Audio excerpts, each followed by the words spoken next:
Good afternoon, everybody. Welcome to TED Talks Ball. We've got a post-training camp edition, but more importantly, we've got emergence of Pete Burge edition. Pete and I did some shows together early or in the season, sort of mid to late season, and Pete had to step away for a while, take care of some things, but he's back, and so we had a regular weekly Thursday show. 2:45 Pacific, and I believe that's 7:45 a.m. Sydney, Australia time on Friday. So it's actually tomorrow there, folks. Pete's coming to us from the future. So Thanks for joining, Pete. Got your banner flying down here. You can find him at Pete Burge on Twitter. Niners DNA is his YouTube channel. And let everybody know anything that I may have missed, anything that you've got going on that you want to promote coming up, anything like that. No, that's it, Ted. Thank you very much. It's great to be back with you, mate. I really appreciate your patience over the time that I had to take away from doing this stuff. And the other thing I wanted to say is that, you know, your kindness in checking in for some personal stuff that was happening was really much appreciated. So, you know, you're the real deal, man. You're a good human. So thank you for that. Well, at least I'm good at pretending to be. So there you go. No, man, you're a great guy. Thanks, Pete. I appreciate it. The football season's back. Like down here in Sydney, it's one of the best times of the year for me because we're getting to the end of our football season, which is the NRL, and it's finals time, and then you got then you got training camp and stuff, and so it's and it's September, so it's spring for us. You're going into fall, and as you can imagine, I've spent some time in the States because of my affiliation and you know my love of San Francisco 49ers. But so yeah, going into spring, and you know it's just getting warmer, and it's a great time of year. Outstanding. Well, welcome back. Glad to have you back. Just want to encourage people on my channel. Make sure you get over to Niners DNA, give them a like and subscribe. Same thing with folks coming to us from Pete's channel. Come over to TED Talks Ball, give me a like and subscribe. And something I figured out recently is like, hey, if you're watching on a PC, open up 2 tabs on your browser, watch both shows at once, get us more VRs. Or even if you're on your phone, you can't do 2 tabs. You could do a tablet or another device. And again, watch both shows at once. It really helps us. So thanks in advance for your help on that. Got some folks that were here early. We got Bebop Jones, must have been here yesterday. It says 9:19 p.m. It says go Niners, SF Giants wins. That must have been last night. Bebop's from Bethlehem, PA, Pennsylvania. And a little trivia, the Golden Gate Bridge was built there. So he's near Philly, basically. Jimmy Perez in the house says, what's up, Ted and Faithful? At 9:21 p.m. This must have been when I made the show. Good evening. Brian Culp stopped by early too. He says, hey, Bebop Jones, you're the best. Funny there. Talking to one there. What's up, Jimmy Perez? Man, these guys are having a whole chat last night.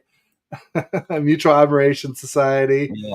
Brian Culp has his own show now too. And he's a big Jake Moody fan.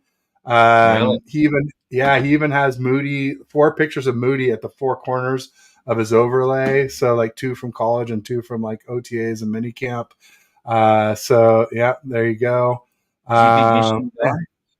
guys are going. So here's something from today. The AJ show in the house.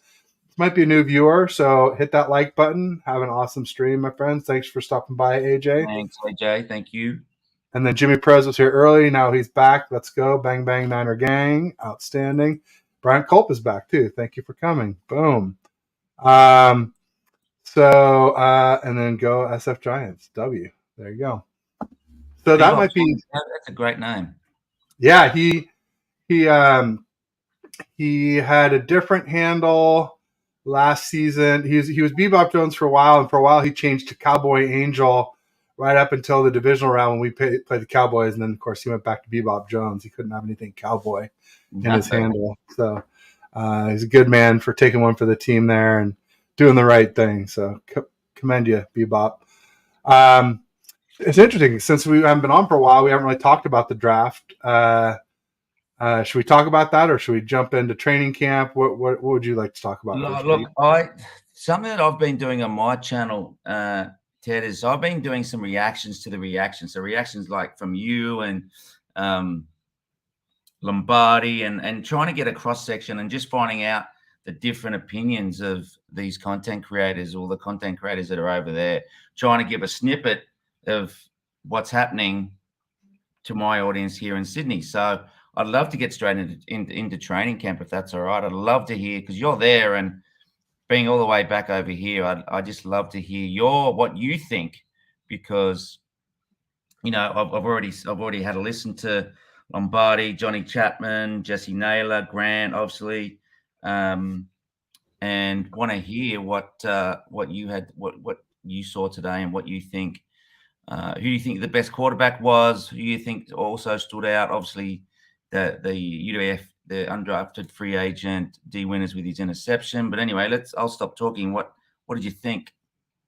Yeah, D Winners did have a great pick against Trey Lance during the move the ball period. So that was good because I hadn't seen a ton of him so far through camp. Oren Burks got a lot of the starting reps throughout camp at linebacker. McCrary Balls played pretty well. Demetrius Flanagan-Fowles played really well the other day. So it's a really stacked linebacker room. The one person that I haven't seen much from in the linebacker room is Jalen Graham out of Purdue. He did really well during OTAs and minicamp, but haven't seen much from him or heard anybody else talk about him much. In one nice thing that I have had at camp is that I've gotten to sit with a lot of the top content creators most of the days. Raj, Rohan, Jesse, Ryan Hensley, Steph, Brad Graham was nearby for a few days. He was on the VIP side, I think, today. But Jordan Elliott stopped by this afternoon. Crocky sat with us. Yeah, Crocky sat with us the other day. I think the only person that really hasn't sat near me so far during camp is John Chapman. He kind of does his own thing. Yeah, it's been great. And it really helps me because this is my first time to camp. And it really helps just to have a lot of eyes on the situation, because a lot of times it's on a far field and it's hard to see. You can just kind of see guys when they go between guys and things like that. And, it's like, oh, who is quarterback and who is the receiver and who is defending. There's no multiple camera angles. There's no super zoom in. There's no slow-mo. So a lot of things that you're used to when you watch a game that really give you a great idea of what's going on, you don't have at camp. Not only that, but like in a game when you're watching, like you got a substitution here or there. Some plays there's no substitutions. In camp, it's like, mass substitutions, maybe not every play, but every few plays, all the weapons, a lot of the O-line, the quarterbacks are rotating. So it's much more difficult to keep track of who's in. And then at the same time, that's just on offense. And then obviously defense is doing the same thing. So it can be definitely a little bit confusing. But as far as who's the best quarterback, I think that's what everybody wants to know. And you're going to hate me because as of today, I'm like, it's kind of a dead heat. I had Sunday, I had Darnold being the best. Monday, I had Lance being the best. Tuesday, I had Purdy being the best. And today, I had Darnold again the best, but Purdy real close and Lance real close to that. So, then it would sound like Darnold would be the best. But on Monday or Tuesday, when Purdy was the best and Lance was really close, and maybe you can even make an argument that Lance was better. I can get into that context in a minute. Darnold had one of his only bad days. And so, sum total, there's kind of a logjam, in my opinion, of the top three guys. And interestingly enough, on the day that really happened, because for me, it was like the other day, I had Darnold and Lance as the 1A, 1B. I would say Lance and Darnold. I think Lance has been a little bit better. But 1A, 1B, and Purdy was ascending, getting better and better, doing better and better, getting more closer to being back to his 2022 self. And on the day when I really felt like it really all broke even, where Purdy caught up to the other two, is the day where Brandon Allen got 0 reps. And we're all just like, yay, because a lot of us felt like he was getting too many reps. It was like Purdy was getting the ones, and then like Lance would get one set of 2s, and then Allen would get the 3s, and then the next one Purdy would get the 1s, and Darnold would get the 2s on the second go around, and then Allen would get the 3s, and we're just like, can't we get less of Allen? And I think we saw that on Tuesday too. Allen had maybe half as many reps as everybody else on Tuesday, and then no reps today, and it's just like, let's keep that going. I mean, I don't think we should ice him out completely. I do want him to be able to play if need be, if we need to call him up from the practice squad, but I really think that's where he belongs. And I'm hoping that we'll, carry, 4 QBs, Purdy, Lance, Darnold. I think that's the order right now. I think all things equal, you got to go with Purdy because of what he did last year, but I'd like to see him look like he looked like last year before we hand him the job. One thing so when I said that Purdy won on Tuesday, he did, but he also threw like 2 interceptable balls that were dropped, like easily interceptable balls that were drops. You don't call it a drop if it's not easy, right? If it's like just way off your fingertip or something, they're kind of in the breadbasket. And he also threw one in the dirt, and he also got sacked a bunch. And so people say, well, Purdy's working against the first team D. And you go, so you're like, oh, that's tougher, right? But Purdy has the first team weapons. And on Tuesday, when he had the best day, he most of his completions were against Ambry Thomas. And Ambry is not first team. Let me tell you, Ambry is closer to not being on the team than first team. And then another day when he did really well, he hit Ayuk and Debo on back-to-back plays. He was against Terrence Mitchell, who's like this journeyman corner off the street, even worse probably than Ambry Thomas. So you got to keep that in mind that like Lance still hasn't played with CMC. Like if you saw me all off season, all I've been talking about is we need to see Lance with CMC and more Kittle, because he only played basically 1 game with Kittle and none with CMC. And we still haven't seen Lance with CMC in training camp. They might have played some together in OTA's minicamp, but none in training camp yet. So, there's context behind all this, and stats aren't everything, and they're subjective, and it's really hard to tell what's a sack because they keep playing, and it's hard to tell what's a tackle because they keep playing, and so a lot of it is up to interpretation too. So sometimes people will have different stats because they have a narrative that they're looking to promote, but sometimes it's just like basic, difference of opinion on what happened on a play. But for me, if a D lineman's coming in on the quarterback and instead of hitting him, they pull up and stop, they're not just going to keep running to keep run. That's a sack, right? But some people count that as a completion. Most notably, David Lombardi. And he was like, the other day, he was the only person to have Lance 1 of 4, and everybody else had him 2 of 5. It's just little things like that. And I'm not gonna say he's biased, but I mean, come on, it just seems like he's always biased towards Jimmy and maybe a little biased towards Purdy now. So we'll see. But real quick, just want to say hi to Silly Fungi in the house. He's a Rams fan, but he's pretty cool. A lot of funny dad jokes. He says, but there's a serious one. Do you think the QB who lands at 3 will be traded? I mean, there's a chance if Darnold ends up at 3, we trade him. I mean, if I would say if Brandon Allen was looking as good, but he's not. I mean, because basically with Darnold, the thing is with his contract, like there's a huge disincentive to ever play him because every time you play him, you got to pay him.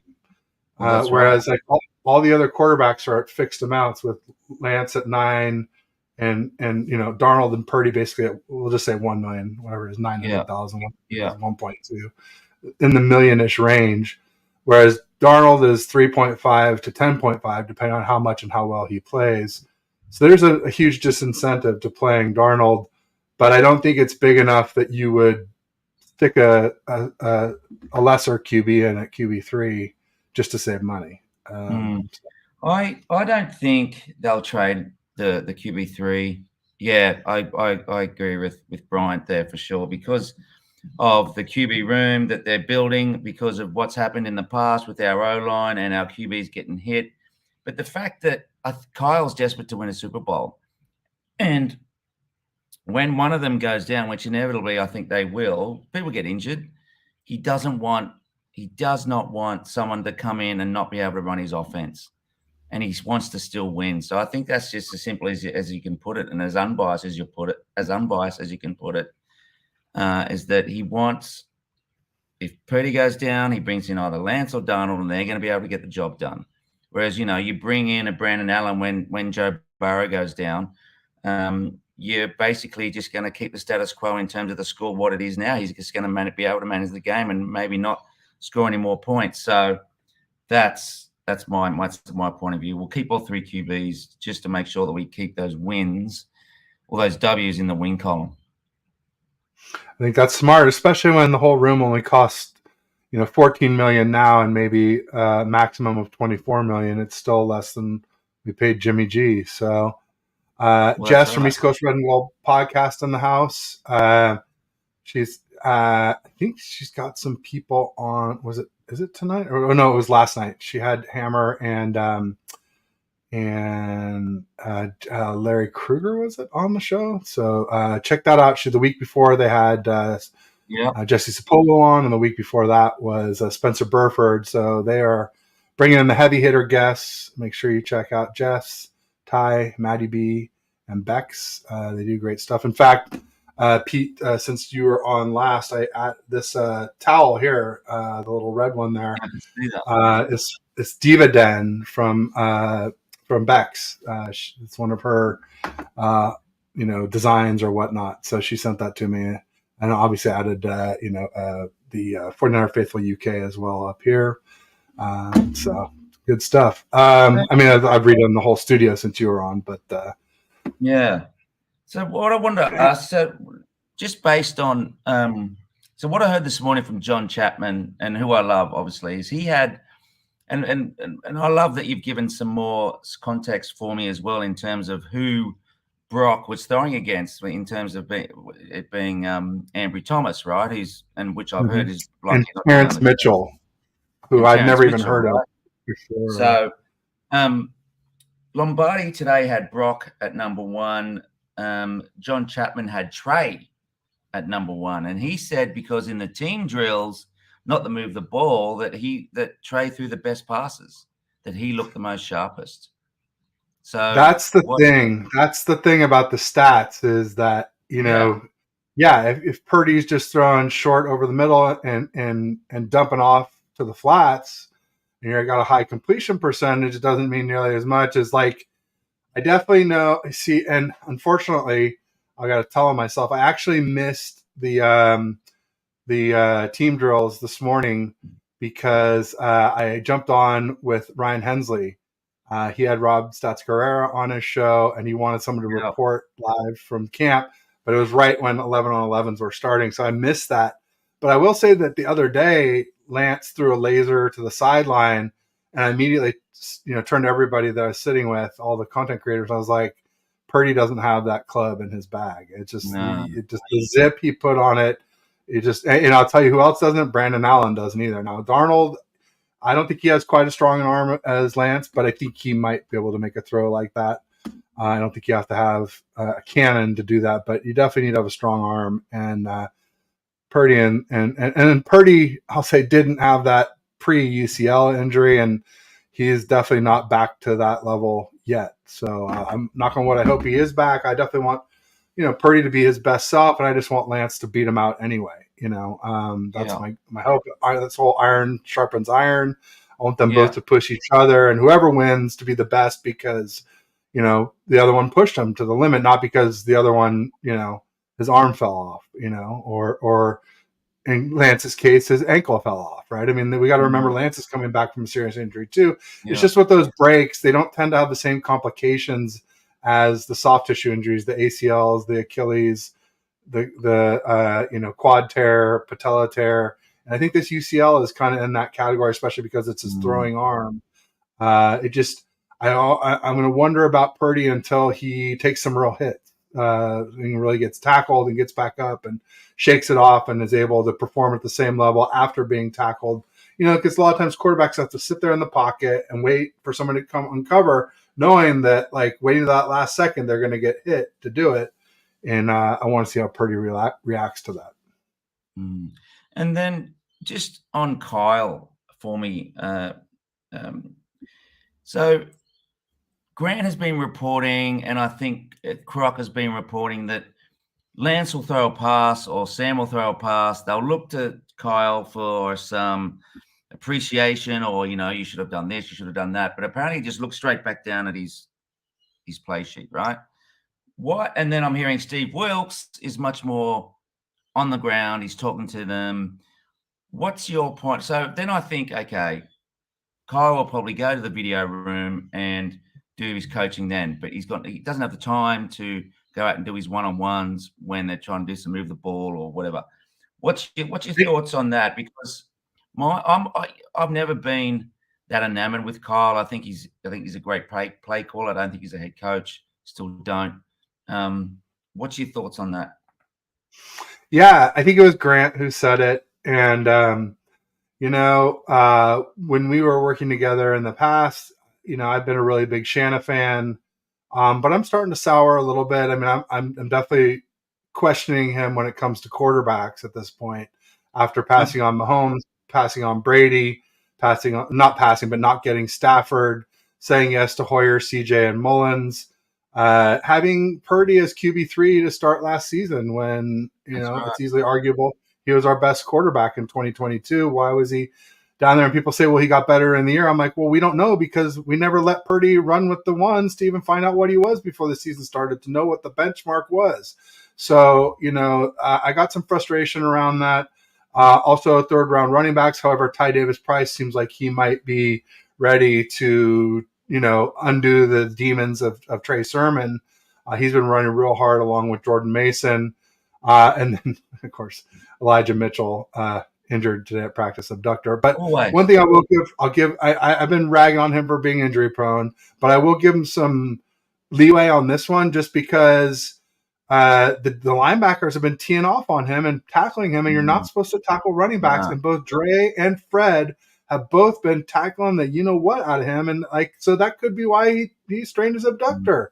So I'm going to give Elijah Mitchell a little bit of a pass on this one, but it is troubling given his rest of his injury history. But again, with Kyle, yeah, he said that about Lance. There's something went wrong on the play, and Lance looked at Kyle like, "Did I do it right?" And Kyle just looked back and called another play. And a part of that is I'll give Kyle a little excuse on that because, like I said, the pace on these plays is like super fast. Of like personnel getting the play in, getting it run. It is not a 45-second clock at camp. It's like 15 seconds, and so that could be part of it. I'll give him a little excuse, but it's troubling. It's troubling. I'll say, and I'm not going to give him a complete, pass. I think I would like to see Kyle help his young raw QB a little bit more and help him to be more confident. I think part of Trey's confidence problem comes from Kyle and the way he's been treated. So yeah. So those are some knocks, and then along those lines, I think Grant brought up something interesting earlier in the offseason where he was talking about Chris Forster, our offensive line coach, and how like you brought up Wilkes. Yeah, he's out there all the time. He's coaching up any free minute. He's like there with Mooney Ward or the safeties, Jair Brown or Lenore or whoever. He's coaching. He's always coaching. And Forster, when it came to the offensive line, like last year, he was like basically like, yeah, Banks, Brendel, Burford, we're going to ride with them till the wheels fall off. We believe these are our guys.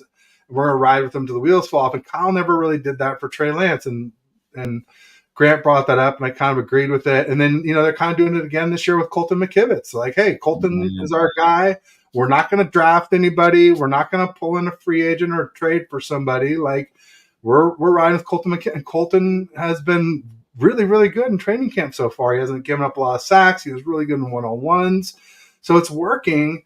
And so it's just like, yeah, maybe Kyle is a little bit better as an offensive coordinator. I mean, he's obviously a genius play designer, play caller. No doubt about that.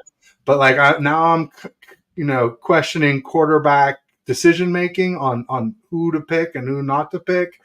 And I'm questioning third-round running backs. Again, I think TDP will fix that. But yeah, there's questions, and I'm not so like rock solid of a Shannon. I'm starting to say that this could decide his legacy, at least with the 49ers, how he handles this, because if he trades Trey Lance away, which I really don't think is going to happen now, but remember there was that talk not long ago about that, and I was just like, no, not happening. Everybody talked about, like, we're not trading Lance, we're not trading Lance, and then eventually I was just like, well, we shouldn't trade Trey Lance, and if we do, then it's just going to be another one of these mistakes that Kyle's made when it comes to the QB. So yeah, I mean, I still like him. I still think he's a genius. I want him to get this QB thing right, because if we do trade Trey Lance, or Mike Silver saying cut him, I mean, come on, that's just so ridiculous. I'm calling him Tarnished Silver now, by the way, too, because he blocked me after I was nice. He was mean, rude, condescending to me, rude, and then finally I took one of his tweets basically and turned it back on him. And was rude back to him. Just the same verbiage he used on me, and he blocked me. And I was like, okay, you're soft. But bottom line is, with Kyle, he's got to get this one right. If we do let Lance go to another team and he hits this ceiling, this potential ceiling that we all feel he has, this is something that Kyle will never live down, and I don't think he'll have that long here to live it down. Especially if we don't get it done with Purdy. If we keep Purdy and don't get number 6. But for me, the bigger thing is the fans. Like, we're going to hear about this forever. We'll never hear the end of it. Because it's like, here you got this guy, you move up, he's got the traits, you don't develop him, you let him go, and he turns into the man somewhere else. Like, this is egg on your face for all time, as far as I'm concerned. So I got some concerns with Kyle. I still really like him. I think there's no one I'd rather have right now. I don't want to fire him. I just want him to do better. Yeah. That's all. I don't want to fire him either. And this might sound, a little bit controversial, but I almost think that that Kyle's kind of, he's so smart, but he's almost on the spectrum, like he's one of those guys that I think doesn't have that social graces, or, to be able to sort of have these relationships that can be intense. And I also think that you might think this as well, Ted, is that he wants a quarterback that just does the hell what he just do that. That's it. Yeah. Call that play. You don't do anything else, right? Yeah, I've been saying I'm starting to wonder if he really wants a franchise QB, or if he just wants a mid QB robot who does what he's told. Which it's also that's why I don't think he wanted Brady, because I think Kyle wants to be the star of the show. Or Rodgers. Right? Yeah, he wants to be the star of the show. It's all about Kyle. I want to outgrow my father's shadow. I'm going to get the 6 here at San Francisco, and he's so desperate to do it. And with desperation comes bad decisions. And just, as David has just said, I want to keep our QB healthy as well. And that's the other thing with our O-line. He ignores things. It's almost like people will, or his advisors or the fan base or whatever, know some stuff that seems like as plain as the nose on your face, and he will not do it just out of spite. He's like Larry David. He's got a spite. He wants to open. He's just got this spite that he will not bend to the will of others. I don't think he has that open mind. But, did you listen to the Play Callers, the podcast by Jordan Rodriguez? Did you listen to that? Oh, you're frozen, Ted. Hello? Ted, you there, mate? We've frozen. You might have to go in and come back out. Well, am I going to keep this show going on my own here? Do you want to go back out and come back in? It's a nice smile. Oh, which side will I go? See you, mate. Love you. Just saying goodbye to my son then. So, guys, look, until Ted comes back in, what I'll keep saying about Kyle is that he is a man that I think was given a very, very, very he was given probably everything that he was wanted as a kid. And I'm no psychologist. I don't want to get him on the couch. I don't want to be psychoanalyzing the guy. But I mean, coaching a team like this takes a lot of a lot of skills. You've got to wear a lot of hats. You're a man manager. You have to manage egos, massive egos that are a part of these fantastic athletes. You've got to manage schedules. You've got to manage your staff. You've got to manage the winning percentage of your team. You're answerable to people above.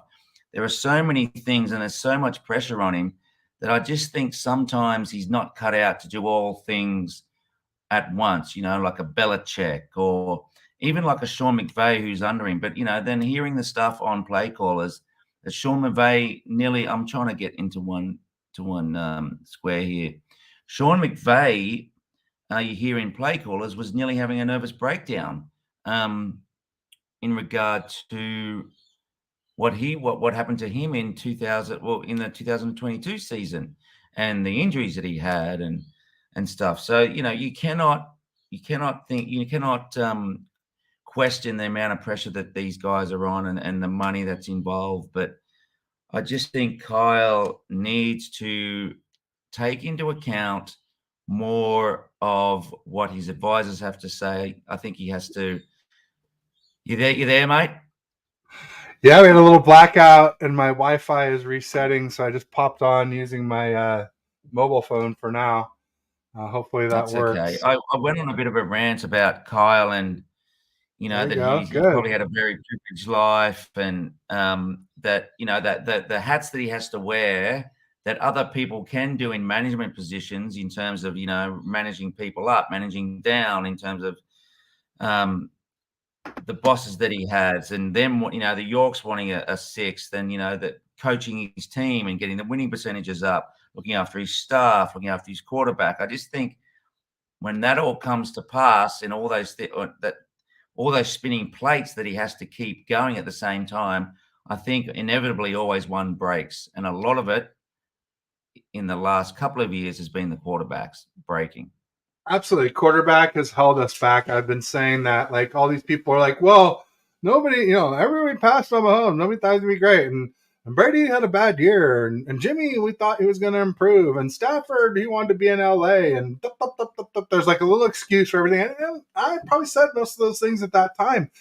Each one in a microcosm by itself, you can kind of make the excuse. It kind of sounds good. And you're like, oh, yeah, that sounds fine. But then when you look at the sum total, you're like, this is bad, B-A-D, bad. This is damning that we're going into year 7 and we're still unsettled at quarterback. And yeah, quarterback has been a big problem, especially Jimmy G, one of the worst fourth quarter QBs ever in playoff games. And then people say, well, Brock's so much better. I'm like, well, you know what? Jimmy never had CMC in the playoffs either, though. So I think Jimmy would have been better if he had CMC. He was very good this season. He went 4-0. And people say, well, Purdy scored 7 more points. And I'm like, well, our defense got 2.4 turnovers for Purdy. That's forced them in our favor. Whereas with Jimmy G, we only forced 1.2. So that's about half that difference. And I like to say most of the Ds that Brock faced were either bad and or banged up defenses. One of the few that he did well against that was a good defense was the Commanders. They were missing Cam Curl, their second leading tackler. Not a huge deal, but, something to note.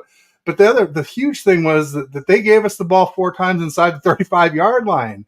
That is basically 12 to 28 points free. Just here you go, have them. Where Ron Rivera went for it inside their 35 and we stuffed it. They did an onside kick when they should have kicked it away, and that got us the ball inside the 35. And I forget what the other 2 were. But, the bottom line is that was the best performance versus a good D that Purdy had. And then you go into Cowboys and we score 19 points. Well, that ain't 33, folks, So, and I got into, this huge to-do recently on the timeline about, the Cowboys. And I said, basically, if you're going to say that we could have, some people say we should have, or I say could have, or some people say we would have beaten the Eagles if Purdy stayed healthy. I'm going to say, if you're going to say that, then I'm going to say we might have not even been there if Pollard had stayed healthy against us. Yeah. In the Cowboy game, people go, well, he didn't have the greatest stats. I'm like, look, this guy is a difference maker. This guy and CeeDee Lamb are the only guys that are playmakers on that team. And then once they didn't have him, Dak is pressing. He threw the interceptions. The game is totally different with Tony Pollard in the game. And they're like, oh, well, he's not. I maybe say he was top 5. People arguing that. I'm like, look, they franchise tag the guy. You don't franchise tag a running back that isn't extremely valuable because it's $9 million. Friend, most people don't want to pay a running back $9 million bucks, even for 1 year. So you look at the other ones that are up there: Saquon Barkley, Josh Jacobs. These are all the best running backs in the league. So, and they're all getting franchised. So anyway. Yeah, so I got people got so mad at me. That was one. They got really mad at me for the one about the Eagles where I said, where some Kevin Kruger put the quote out of Rich Eisen, a clip from his show where Rich Eisen was saying, "Oh yeah, well the Niners, damn near won the Super Bowl with Brock Purdy," and I'm like, "What? You damn near won?" I mean, I said. How can you say Purdy damn near won the Super Bowl when he got blown out of the NFC Championship game? They're all like, "Oh, he got injured." It's like, yeah, he got injured, but it's not like some fluke thing that Brock Purdy got injured. First of all, he's small, especially in the upper body. He's got these big, they call them baby Bosa thighs. So if you're kind of a small guy with huge thighs, you're even smaller in the upper body relative to other quarterbacks. And then I said, Purdy played reckless and it caught up with him. And they're like, "Oh, what are you talking about?" And then I've got this clip that I've saved. It was from the play in the wild card game against the Seahawks when, he scrambled left and he reversed field, scrambled right, and he stopped and avoided a rusher. And then he threw to Ayuk in the corner and Ayuk dropped it. And this play is notable for a couple different reasons, but I'll go into the reason why I brought it up first, which is he got drilled after he stopped. He got drilled, and obviously I dropped it, and they're like, you love to see that kind of, the announcers like, you kind of love to see that kind of play, but man, take care of yourself. We need you. There's nobody left. They all knew it was Josh Johnson next. And it was so prophetic that this is one game before he gets knocked out of the Eagles, or 2 games. There's the Cowboys game in between. And it's just like you could see this coming. There were signs, there were warning signs of this coming. And this is the way he played at Iowa State. They said, like, this is how Purdy's always played. He's always played a little bit reckless. It's part of his game. It's part of why I like him. All right. I mean, I like Purdy. I like him. I don't hate him. I like him. I like that he's reckless, but then it's a concern too. Just like I like that Debo and Kittle are reckless and they run people over, but it's a concern for injuries, right? You can like it and still be worried about it at the same time. So, and then the other reason why I bring up that play was because people say, "Oh, this is such a great play by Purdy." And I'm like, you know what? If Purdy had a decent arm, he would have never stopped running on that play. He would have just slung the ball. And Ayuk would have made the touchdown because in the time he stopped, the guy went by him and he sets his feet and throws where he could get enough zip on it to actually get it to him. Well, Cody Barton made up all kinds of ground. He was out of the play and all of a sudden he didn't tip it, but he got his hand close enough to where in this replay, they basically were saying like, "Oh, it got knocked away," even though it didn't. His hand was so close that it looked like it knocked it away. And when you get your hand in front between you and the ball, there's like very little time to react once the ball clears the guy's hand.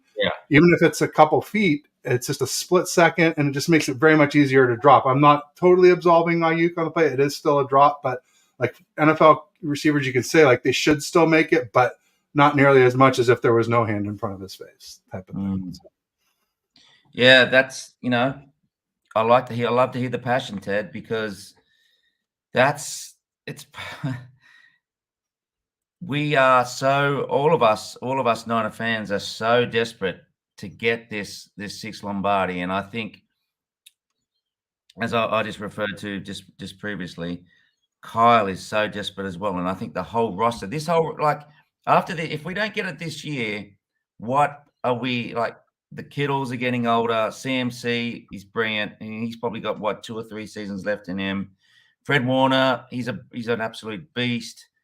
DFF, Flanagan Files. I'm just trying to think of some players that may not have the longevity that we think they have. But yeah, it's just there are so many variables going into being the journey of being a Niner fan through this period. The Jimmy G, this whole quarterback thing with Kyle, it has been such an emotional ride, and that's why I guess we're all so emotional and get fired up about things, because I guess we just love this team so much, and it can be a beautiful thing. It can be a thing that divides people, but in the end, we all want what's best for the Niners. And, based on what, so I want to go back to what Grant said today. He gave Brock a C+, right? Grant was a little harsh. Grant was harsh, right?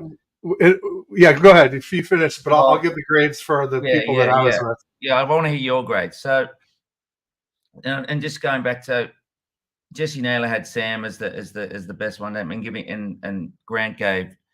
Jesse was with me. Yep, Jesse was with you. Yep. But Jesse, me, Rohan, and Raj from our 49ers sat together today. But then we also talked with Steph and Splash Cousin Jordan Elliott afterwards. Yeah. So we were all huddling up after to just sort of compare thoughts and notes. And that'd be so cool. I've got to get over there and get there for training camp one year. But it's pretty amazing. Yeah, but like you can see that. And Grant says he's not a fan.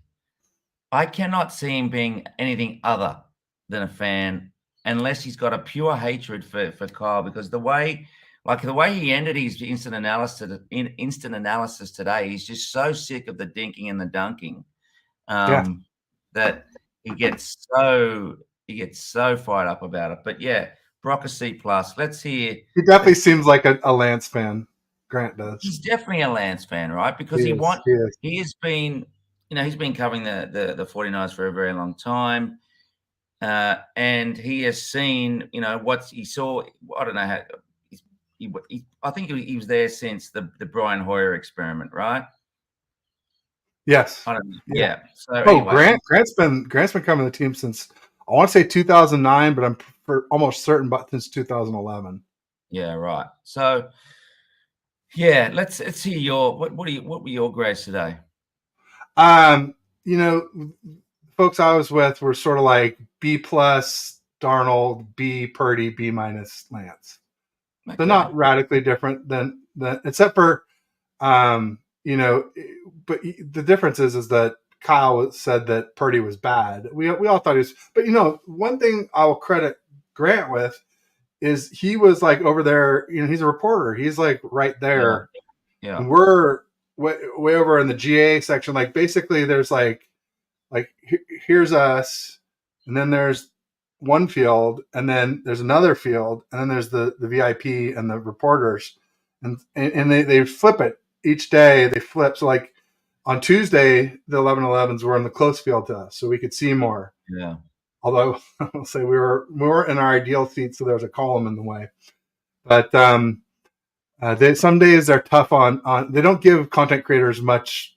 They help us a little bit to get the seats up high and in the right section, but it depends on who's working each day. Some days they're just like, no, you just gotta like go next. Wherever you go, you're next. But bottom line is Grant was closer to it today, so I'll give a little more weight to his opinion today. But he does seem like almost like if he's a Lance fan, like he's maybe a little bit of a Purdy hater too. But yeah, like I said, it's hard to argue with someone who had the better vantage point. Yeah, he was just saying, that Purdy is who he is, and he's not going to rise to the ceiling that we think that Lance has. So I've been saying that all off season. Yeah, I can see him getting a little better, but I don't see him making any quantum shifts unless he gets better arm strength. He's not going to grow. Yeah. He's not going to increase his top speed. So maybe, and then like the best chance for him to increase his arm strength was to sit there and rehab and not rush back. Mm-hmm. But I feel like they rushed him back too. So, and they allowed him to rush himself back. I mean, I was a pretty firm believer for a while, like Purdy was going to make sure he did what was best for his career. Because like when Lynch would give a date or Kyle would give a date, Purdy was sort of like, oh, I don't even know if I'll play this season. Like he was pretty non-committal about the whole thing. And I was like, oh, good, Brock, take care of yourself. Like maybe increase that arm strength or maybe at least get it back to 100%. I have concerns that he won't even be back to 100% because they keep saying he is. And literally I've not seen one throw at the level of his top throws from last year. Which again goes to the desperation that when I mentioned desperation means bad decisions. And if Kyle is rushing him back again with his desperation to get this 6th Lombardi, and get his first Super Bowl, then again, he is. It's so short-sighted. It's better to be out for a little time now than a long time later. That's always been, I coach. It's almost like you'd probably call it little league over there in terms of baseball. It's rugby league. But when my guys get injured, I say you got to take all the time you need. If you think you can come back this week, like me today before the show, when I'm like, I'd rather be late than hurried, right? Exactly. Yeah, same idea. It's all about being wait till you're prepared. sure it's right, then take a chance by coming back too early. It's just set them up for success, right? And that's what Kyle just views these people as interchangeable cogs, and it's his system. And he doesn't look for a great QB. He looks for like we said, a mid robot who does what they're told, who can be interchangeable, and who's not going to think on their own. Who's just going to do exactly what he says. Which is Kyle's thesis, right? And he's so hell bent on proving that thesis, and that's why he doesn't. That's why he doesn't change his system to fit a different type of QB like Lance. He just wants somebody who's going to fit in his system, even if they're inferior, because that's so far all we've seen. And the league is such much. It's a passing game. If you need to get down the field, if you got 2 minutes to go, and you need to get down that field quick, who's going to do it? Is it going to be Purdy? Is it going to be Lance? Is it going to be Darnold? It's going to be Lance or Darnold. Purdy does not have that club in his bag. No. So, will he try the experiment again where he gets a package in for some of these guys? We don't know this yet, right? And we're being notorious slow starters with Kyle. I've got Kyle on my other screen here. He's got Sterling Bennett at 49ers Access has posted something where Kyle has said he'll get there. We're not worried about Brock. Brock's the real deal. He knows how to play. I don't know if you've seen that comment. No, anyway. That's the one I quote tweet. If you look on the quote tweets, I'm one of them. And I basically said, for anybody who was doubting me as a source, essentially, as to Purdy not being for everyone who doubted me when I said Purdy isn't back to his 2022 self yet, here it is. He'll get there. That means he's not there. That means he's not there. And David McNiner, I like to call him, he's Dave McNew or McNuevo, I like to say. He's saying Purdy's rehab this way. He's on schedule. Yeah, there's nothing wrong with that. It's what we expected. It's just some people were trying to argue with me that Purdy's already back. And I'm just like, no, I'm there. I'm not seeing it. First they're like, who's your source? And I'm like, no, I'm the source. I've been there 6 practices. I'm the source, and I'm telling you he's not right. And they're like, well, Jack didn't say that, and so and so. And a lot of people don't say it because they're trying to be positive, and they're just trying to say nice things, and they don't want to bring a lot of criticism upon themselves of these fanatical people that just think Purdy is freaking God because he went 6-0 and 2-0 when there's at least 10 quarterbacks in this league that could do what he did or better. That's the thing. He's mid. Jimmy G was below average. Purdy's a little better. He's mid, right? That's it. And people got mad at me for saying that. I'm sorry. And that was before the injury. He was mid. So he's not even mid right now. Not even mid right now. Yeah. I hope he is. I hope he gets better, all that. But what I'm seeing is not, it's not great. It's not that flash. You're not going to get those passes that you see from Mahomes or Josh Allen or Joe Burrow where, and Ryan Hensley says it all the time. Shout out to Ryan Hensley. He always says you don't win championships with mid quarterback play. You get it with elite quarterback play. And as much as I love Brock, he's not elite. That is not elite skill set. No. I mean, you can. There's a few examples. Nick Foles, Dilfer, Brad Johnson. I would even go as far as say Jim McMahon of the Bears. But, you got to have basically everything else has to be perfect around you, and it's not sustainable. None of them won two. So, you might do it 1 year, one time. I'm not saying we can't win a Super Bowl. I'm just saying we have a lot better chance if we develop Lance. And that's why I want to see him get some games in this season, some real games.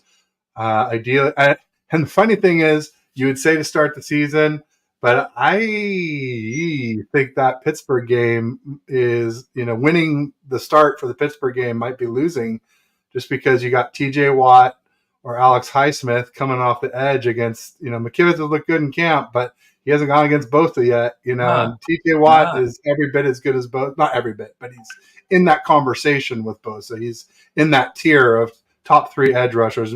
Garrett, Bosa, and Watt are the 3 premier edge rushers right now in the league. And Micah Parsons is chipping away, but until he plays a dedicated edge position, I'm not going to put him with those 3. So he's very versatile, very fast, but just quoting at Lombardi himself right now. So Brock Purdy had only 1 training camp practice session last season with a completion percentage under 50%. Same as this season. Purdy's 1 practice under 50% was his first coming off an elbow surgery, 3 of 10. Since then, Purdy's ripped 4 straight practices at 70%.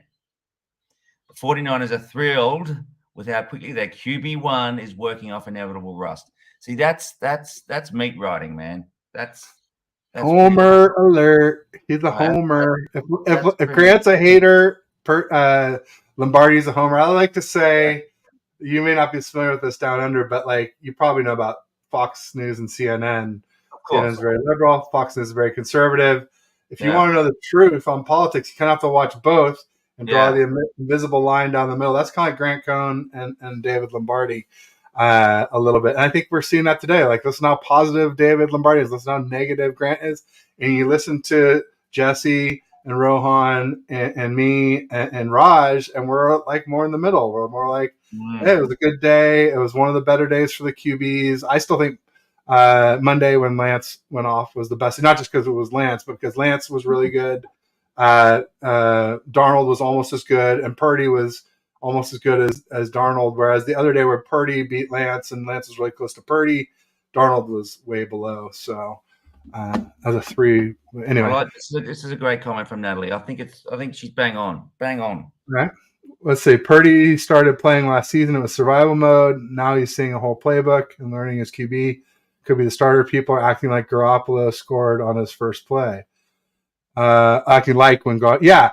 And ultimately, like the funny thing with Garoppolo was, he played so well, and then Kyle tried to smash him into his system. And I know for a fact that Kyle in 2017 incorporated a lot of elements of the Patriots playbook into his. So as a one-time, Kyle actually did modify his scheme to the strengths of a quarterback, not necessarily their physical traits, like what we're hoping he'll do for Lance, but just to his experience coming from the Patriots system. Kyle, fused some of that in for 2017. And then in 2018, he's like, okay, I got you all summer. Here, you learn my way. You do it my way. I'm going to tell you what to do, And Jimmy was not the same. And some people say it's from his ACL, but it was even before his ACL. He was 1-2, and he wasn't looking good. Like he didn't look like he looked in 2017 before the ACL. So that is a great point, Natalie. Absolutely. And welcome to the show. I don't think I've seen you before, so thanks for joining. Appreciate having you here. There's a YouTube clip where they do that 5-0 run from Garoppolo, and it is Garoppolo. It's the best I've ever seen him play. He was confident. He was talking to and it's almost like I think it's a mic'd up or something. He's talking to his receivers. If you do this, I'll bang it right on you, and this, that, and the other. And he seems so confident. He seems so free. He seems like he's having a great time. It feels like he's found his home. He's been behind Brady for all that time at the Pats. And then you're right. It's so right. He just wants to mold them. And he's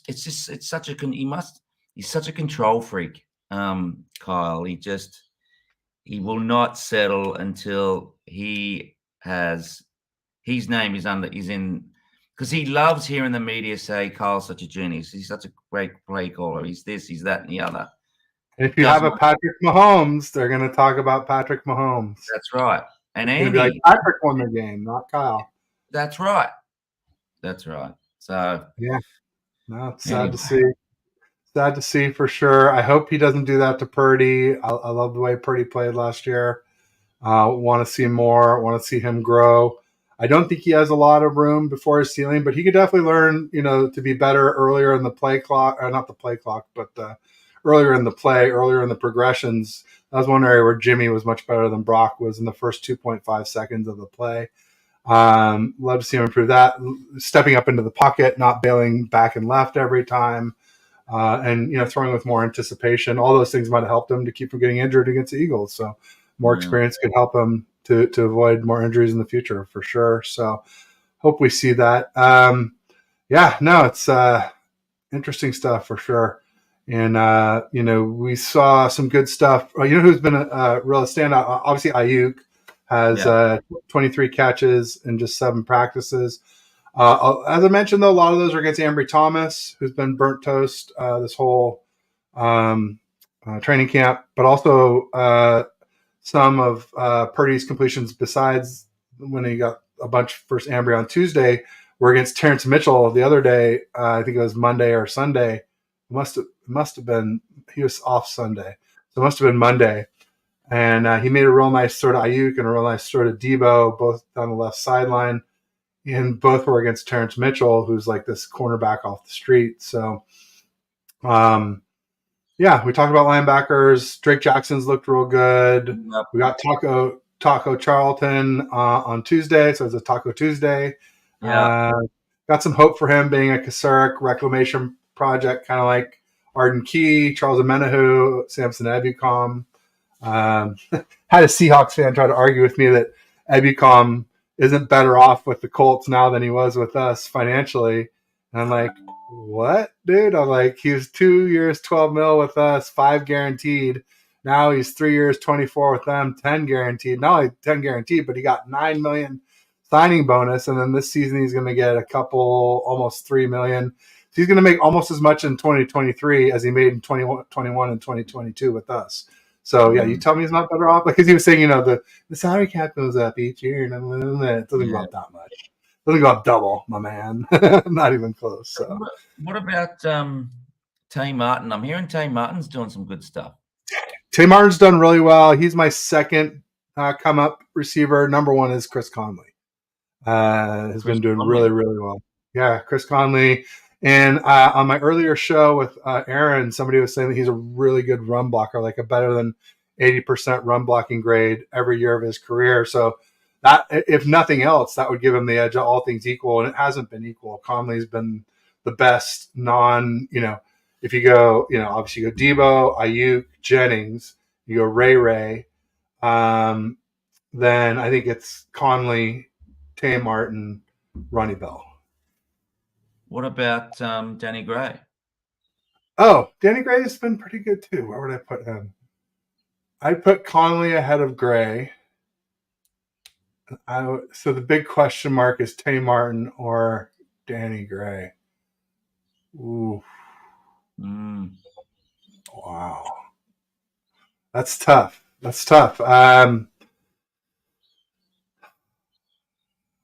guess I'd give him a tie. Tay Martin and Danny Gray. And what about tight ends, Ted? I guess just I would maybe give the edge to Tay Martin. It's just like when Lance has been going, he's been hitting Conley and Tay Martin because he hasn't had Ayuk and Debo and CMC and Kittle. I mean, he has, but not nearly as much. No CMC and not nearly as much of those other cats, obviously, as Purdy. So. And tight ends, Cameron Latu struggling a little bit. Who's going to be? Drop. He's getting good separation though, so that's a good sign. Okay. And Braden Willis, tons of targets. Grant was saying he hasn't seen a tight end since Kittle, a rookie tight end since Kittle, get so many targets. Braden Willis had 4 targets today, and the other day he had 4 catches and led all weapons with 4 catches. Wow. Did he get a lot more in the dump offs in the flat, but still 4 catches is what it is. So he got 4 targets, 4 catches today? What's that? Did he get 4 targets, 4 catches today, you're saying? 4 targets today. I don't know how many catches. Yeah. Okay. Actually, that was Bash who said that. Bashar from I do balling with Bash and Ted with him on Fridays. And then there was a 3rd string left tackle today. Yes. From the one from UTSA who played with Spencer Burford, except for when he played. Yes, who was a tight end back then. So he's a converted tight end tackle, which is exactly what Joe Staley was. So he played well. He played pretty well. I mean, I think, when you're replacing Jalen Moore, the world's your oyster, man. I mean, I think that guy doesn't set a real high bar for replacement. So yeah, I could see Watson ending up as our swing tackle, maybe. I mean, it's limited, but just if he continues like what I've seen so far, yeah, he was good. Yeah, Well, when I was talking to Ryan Hensley and Rob Statscarrera, during the session, they're like, oh, and Trent Williams is out. I thought I saw him on the field. Like, no, he's out.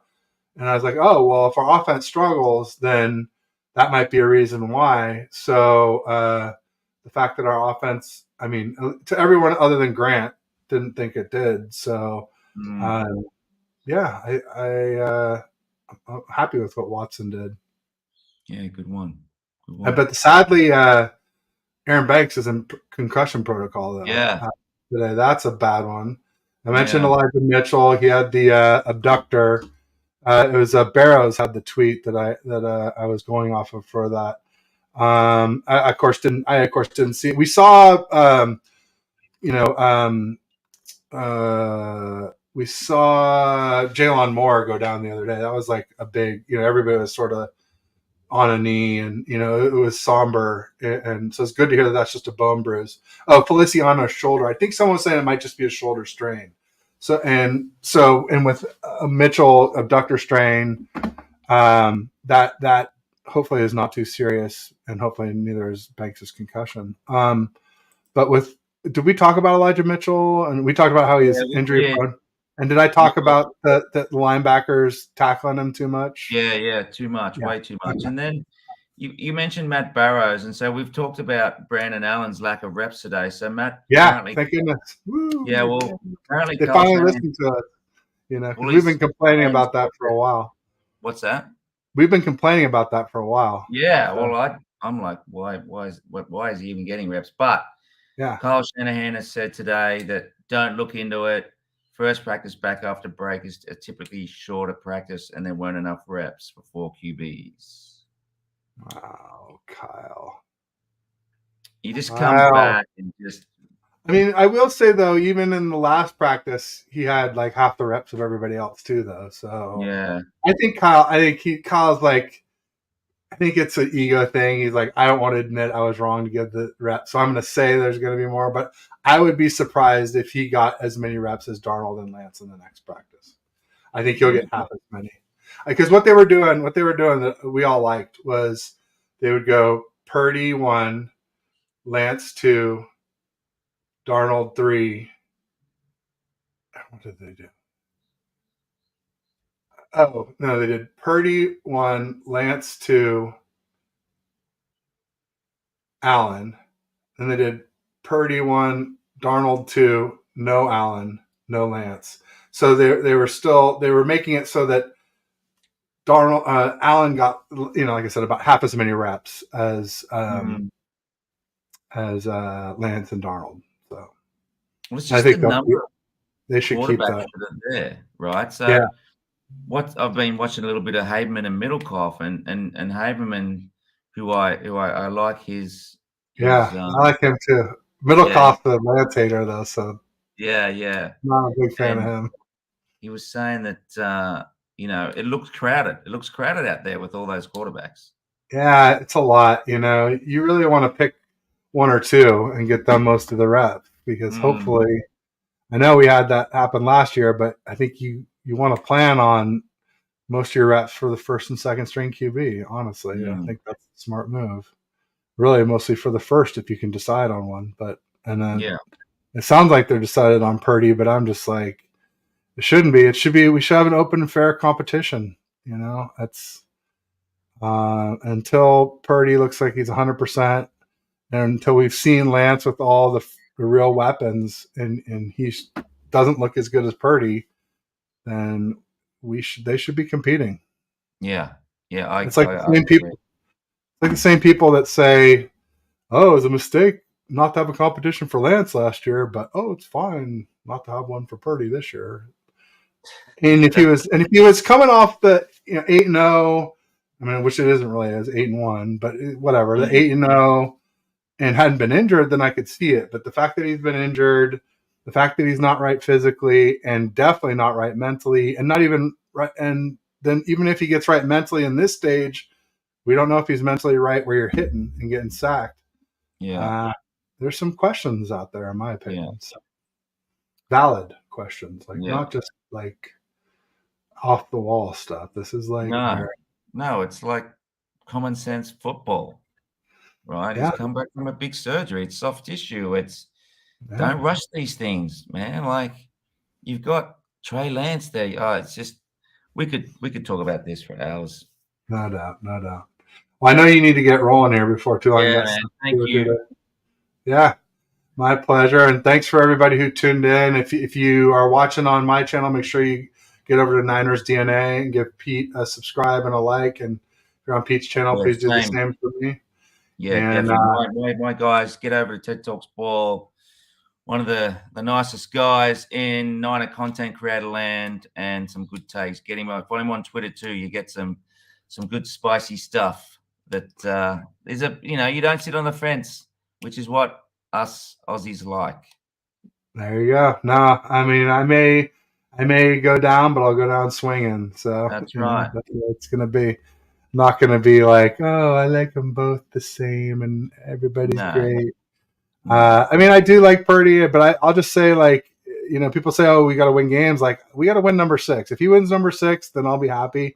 Anything short of that, I'm going to be like, why the hell didn't we see what we had in Lance? So that's where it is for me. And I'm saying it now, and I'll say it again. But yeah, have a great day. Have a great weekend, Pete. I'll just say peace and go Niners. Yeah, go Niners, man.